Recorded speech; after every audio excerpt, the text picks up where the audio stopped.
আমার এই ছাত্র এত সুন্দর গাড়ি এঁকেছে, আমি ছবি না তুলে পারলাম না। সায়ন, তুমি কি করে ছবিটা আঁকলে একটু বলে দাও। প্রথমে কোনটা এঁকেছো হাত দিয়ে দেখাও। সবকিছু আমি বলছি। হ্যাঁ, প্রথমে কোনটা আঁকলে?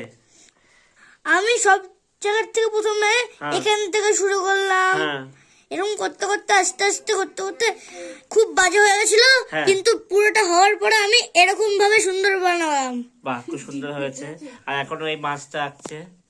হ্যাঁ, তারপরে গাড়িটা আজকে আচ্ছা, আজকে আমি একটা তোমাদের কোশ্চেন করব। সেটা হচ্ছে আজকে 24 তারিখ তো আজকে, কালকে কার জন্মদিন বলতে হবে আমাকে। কে পারবে?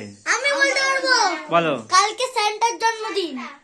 আর ওটা হয়েছে সান্তা, কিন্তু আরেকটা আচ্ছা যাই হোক, সান্তা যাই হোক, আজ কার জন্মদিন কালকে।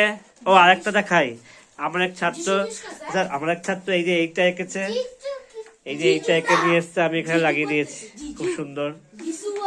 কালকে কার জন্মদিন? পারবে? তুমি পারবে? কালকে কার জন্মদিন? জোরে বলো। হ্যাঁ, তো বলো, কালকে কার জন্মদিন? হ্যাঁ, কালকে কি খেতে হয়? তুমি কেক খাবে তো? বাহ, কত বড় কেক খাবে? কত বড়?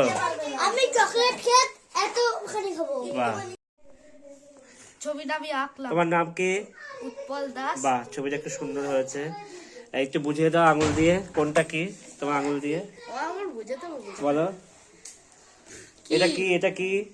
এটা জল, তাই তো? হ্যাঁ, জল। আর এটা নৌকা, এটা বাধা আছে এদের মতো। বাহ, সায়ন ডাকছে বাবা। এটা ডাঙা। হ্যাঁ।